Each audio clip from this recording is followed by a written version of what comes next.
Mesothelioma is an aggressive cancer that attacks the mesothelium, which is a thin membrane made of epithelial cells that lines all of the body's organs, as well as body spaces like the thoracic cavity and the abdominal cavity.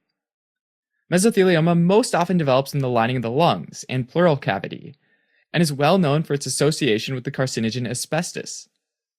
In fact, the late Hollywood actor Steve McQueen's known for having developed mesothelioma after years of asbestos exposure while in the military. That being said, the vast majority of mesothelioma cases stem from asbestos exposure. Asbestos is a mineral that was widely used as construction material in everything from paint to insulation to roofing tiles, because it has strong fibers that were resistant to fire and served as good insulation.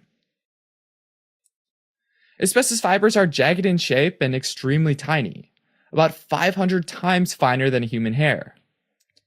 If those tiny asbestos fibers get inhaled over time, they make their way into the interstitial space of the lungs and then slowly make their way over to the epithelial cells of the visceral or parietal pleura, both of which are layers of the mesothelium.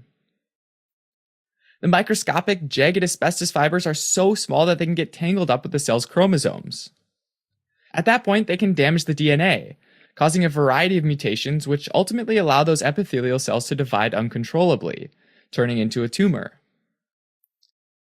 Over time, small cancerous growths called mesothelial plaques start to cover the visceral pleura over the lungs, as well as the parietal pleura under the chest wall. Interestingly, these growths start to express a lot of calretinin, a calcium binding protein involved in regulating calcium levels within the cell. And this is something that helps distinguish mesotheliomas from other types of tumors.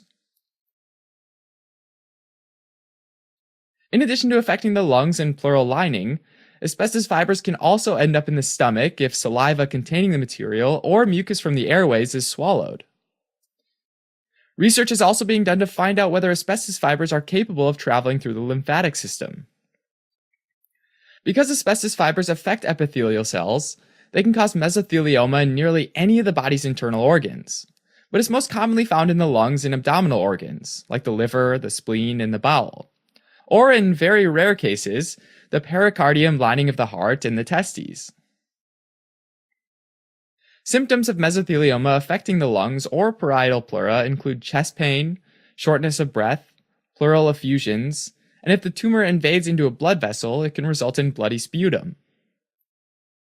Occasionally, a mesothelioma can also destroy the lung tissue between the bronchial tree and the pleural space, leading to a pneumothorax, which is air in the pleural space. Diagnosing a mesothelioma typically starts with a chest X-ray or CT scan, with key findings being pleural thickening as well as pleural effusion or pneumothorax. Ultimately, though, the diagnosis is made with a biopsy of the tumor. In suspected cases of mesothelioma, the tissue sample can be immunostained with an antibody that reacts with the protein calretinin, and this gives the cytoplasm and nuclei of the cancerous cells a distinctive fried egg shape. Unfortunately, the prognosis for mesothelioma is poor, unless it's caught early. This is because the cancer is extremely resilient and is typically spread to multiple organs by the time it's detected.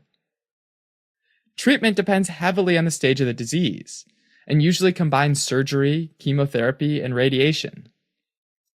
Alright, as a quick recap, mesothelioma is an asbestos-related cancer that usually involves the lining of the lungs and pleural lining under the chest wall. Tiny asbestos fibers get inhaled, make their way into epithelial cells, and cause DNA damage, which ultimately leads to the formation of mesothelial plaques and pleural thickening.